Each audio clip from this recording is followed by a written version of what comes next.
Right Shankari, రైతులకు 2 లక్షల రుణమాఫీకి సంబంధించి అటు కాంగ్రెస్ ఇటు బీఆర్ఎస్ రెండు పార్టీలు కూడా సవాళ్లు ప్రతి సవాళ్లు విసురుకుంటున్నాయని చెప్పొచ్చు. సో ఎక్కడికక్కడ అంటే 15 ఆగస్టులోగా రైతులకు 2 లక్షల రుణమాఫీ చేస్తాము అని చెప్పేసి కాంగ్రెస్ చెప్తోంది. సో ఒకవేళ రేవంత్ 2 లక్షలు 15 ఆగస్టులోగా రైతులకు 2 లక్షలు రుణమాఫీ చేయకపోతే రాజీనామాకు సిద్ధమా? నేనైతే ఒకవేళ 15 ఆగస్టులోగా అంటే రుణమాఫీ చేస్తే కనుక నేను రాజీనామాకు సిద్ధము అని చెప్పేసి హరీష్ రావు చెప్పడం జరిగింది. ఆ రాజీనామా లేఖను కూడా పట్టుకొని అక్కడ అమరవీరుల స్తూపం వద్దకు ఆయన చేరుకున్నారు నిన్న. సో దీనికి సంబంధించి చాలా నాటకీయ పరిణామాలు అయితే చోటు చేసుకున్నాయి. అసలు దీనికి సంబంధించి రేవంత్ కూడా కౌంటర్ ఇచ్చారు. అది ఏమి రాజీనామా లేఖ ఫార్మాట్ లో లేదు, అన్ని తప్పుల తడకే ఉంటది, ఒక చిన్న తప్పు ఉన్నా సరే ఎవరు కూడా అది అంటే రాజీనామాను ఆమోదించరు అని చెప్పేసి చెప్పారు. దీనికి సంబంధించి ఎప్పుడు వెళ్ళని అమరవీరుల స్తూపం వద్దకు ఎప్పుడు హరీష్ రావు వెళ్ళలేదు, ఇప్పుడు వెళ్లారు, అదంతా అపవిత్రం అయిపోయిందని చెప్పేసి అక్కడ కాంగ్రెస్ నేతలు కూడా దాన్ని శుద్ధి చేయడం కూడా జరిగింది. దానికి సంబంధించి చూస్తే 15 ఆగస్టులోగా రైతులకు 2 లక్షల రుణమాఫీ చేసి తీరుతామని సీఎం రేవంత్ రెడ్డి మరోమారి స్పష్టం చేశారు. ఈ విషయమై బీఆర్ఎస్ ఎమ్మెల్యే హరీష్ రావు చేసిన సవాల్ను తాను స్వీకరిస్తున్నానని ప్రకటించారు. హరీష్ రావు తన రాజీనామా లేఖను రెడీగా పెట్టుకోవాలన్నారు. రైతులు తమ కుటుంబమేనని, వారికి రుణమాఫీ చేయకపోతే తమకు అధికారం ఎందుకని రేవంత్ అన్నారు. రుణమాఫీకి 40,000 కోట్ల వరకు అవుతాయని, ఇవి కేసీఆర్ కాళేశ్వరం ప్రాజెక్టులో దోచుకున్న 1,00,000 కోట్ల కన్నా, హైదరాబాద్ చుట్టూ ఆక్రమించుకున్న వేలాది ఎకరాల కన్నా ఎక్కువనా అని ప్రశ్నించారు. ఒక్క ఏడాది కడుపు కట్టుకుంటే రుణమాఫీకి అయ్యే 40,000 కోట్లను ఎడం చేత్తో బ్యాంకులకు చెల్లిస్తామన్నారు. ఆగస్టు 15లోగా రుణమాఫీ చేసే బాధ్యత తనదని చెప్పారు.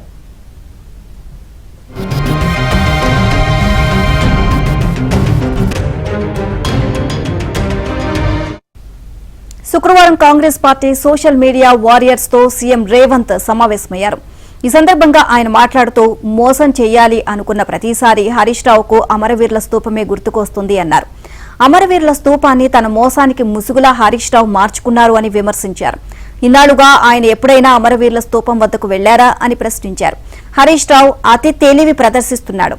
చాంతాడంత లేఖను రాసుకొచ్చి రాజీనామా లేఖ అంటున్నాడు. తన మామ చెప్పిన సీసా పద్యాన్నంతా లేఖలో రాసుకొచ్చిండు.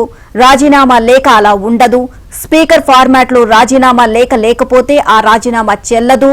ఆయన తెలివి మోకాల నుంచి అరికాళ్లలోకి జారినట్లుంది అని రేవంత్ వ్యాఖ్యానించారు.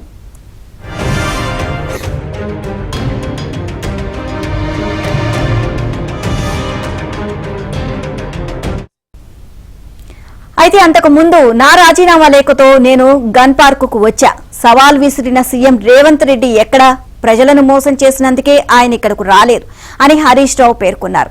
రుణమాఫీపై సవాళ్లు ప్రతి సవాళ్ల నేపథ్యంలో రాజీనామా పత్రం జేబులో పెట్టుకుని సిద్ధంగా ఉండాలి అంటూ సీఎం చేసిన వ్యాఖ్యలపై ఆయన స్పందించారు. ఈ మేరకు శుక్రవారం రాజీనామా లేఖతో గన్ పార్కులోని అమరవీరుల స్తూపం వద్దకొచ్చారు. ఈ సందర్భంగా అక్కడ కొద్దిసేపు ఉద్రిక్తత చోటు చేసుకుంది. బీఆర్ఎస్ శ్రేణులు భారీగా గన్ పార్క్ వద్దకు చేరుకోగా అనుమతి లేదు అంటూ పోలీసులు అడ్డుకోవడంతో వాగ్వాదం చోటు చేసుకుంది. అనంతరం అమరవీరుల స్తూపం వద్ద నివాళులర్పించిన హరీష్ రావు మీడియాతో మాట్లాడారు. రేవంత్ సవాల్ను స్వీకరించి తన రాజీనామా లేఖతో అమరుల స్తూపం వద్దకు వచ్చాను అన్నారు. ప్రజలకు ఇచ్చిన హామీలు అమలు చేయాలి అని భావిస్తే సీఎం కూడా గన్ పార్క్ వద్దకు రావాలి అని డిమాండ్ చేశారు. జర్నలిస్టుల సాక్షిగా మేధావుల చేతిలో తన రాజీనామా లేఖను పెడుతున్నాను అని, సీఎం కూడా తన రాజీనామాను మేధావుల చేతిలో పెట్టాలి అని సూచించారు. కాంగ్రెస్ ప్రభుత్వం ఆగస్టు 15లోపు రుణమాఫీతో పాటు 6 గ్యారంటీలు అమలు చేస్తే తన రాజీనామా లేఖను వారే స్పీకర్ కు ఇవ్వచ్చు అని అన్నారు. ఇక అమలు చేయకపోతే రేవంత్ రెడ్డి తన రాజీనామా లేఖను గవర్నర్ లేదా స్పీకర్ కు ఇవ్వాలని సవాల్ విసిరారు. అసెంబ్లీ ఎన్నికలకు ముందు సోనియమ్మ మాట అంటూ హామీలిచ్చిన రేవంత్ అధికారంలోకి వచ్చాక మోసం చేశారని దుయ్యబట్టారు. తాజాగా మరోసారి ఆగస్టు 15లోగా రుణమాఫీ అంటూ మాయ చేస్తున్నారని విమర్శించారు. ఇప్పటికైనా బేషరతుగా ప్రజలకు క్షమాపణలు చెప్పాలని డిమాండ్ చేశారు.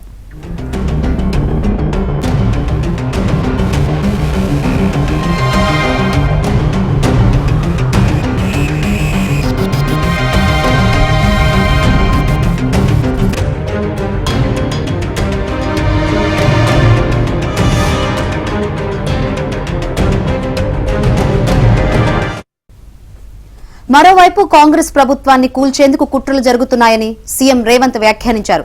అధికారంలో ఎవరున్నా పర్వాలేదు, ఈయన పోతే చాలు అన్న కాడికి బీఆర్ఎస్ వాళ్ళు వచ్చారని, కేసీఆర్ కేటీఆర్ కు మనల్ని చూస్తేనే ఒంటిపైన పాములు జెరులు పారినట్లు పాయింట్ పచ్చిగా అయినట్లయి ఉందని, అందుకని వారు ఎవరితోనైనా కలుస్తారని, లోక్సభ ఎన్నికల్లో 12 సీట్లు ఇస్తే ఏడాదిలో బీఆర్ఎస్ ప్రభుత్వం వస్తుందని కేటీఆర్ అంటున్నాడని, ఎట్లొస్తది, ఇక్కడ మేమేమైనా అల్లాటప్పగాల ఉన్నామా అంటూ రేవంత్ మండిపడ్డారు.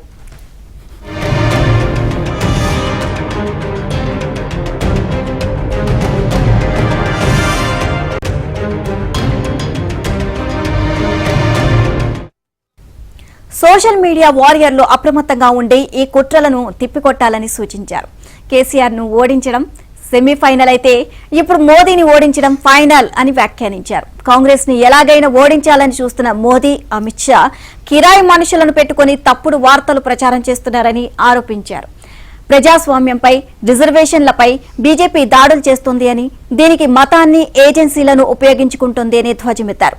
తెలంగాణ ప్రజలకు బతుకమ్మ, బోనాల పండుగ నిర్వహించడం కల్వకుంట్ల కవిత నేర్పిందన్నట్లుగా వ్యవహరిస్తే శ్రీరామనవమి, హనుమాన్ జయంతి నిర్వహించడం బండి సంజయ్, అరవింద్ నేర్పినట్లు వ్యవహరిస్తున్నారు అని సీఎం రేవంత్ అన్నారు. ఇక భగవంతుడు గుడిలో ఉండాలి, భక్తి గుండెల్లో ఉండాలి అని రేవంత్ అన్నారు. మోదీ బ్రిటిష్ విధానంతో దేశాన్ని ఆక్రమించుకోవాలని చూస్తున్నారని, ఇవాళ తెలంగాణ రాష్ట్రంపై దాడి చేస్తున్నారని ఆరోపించారు.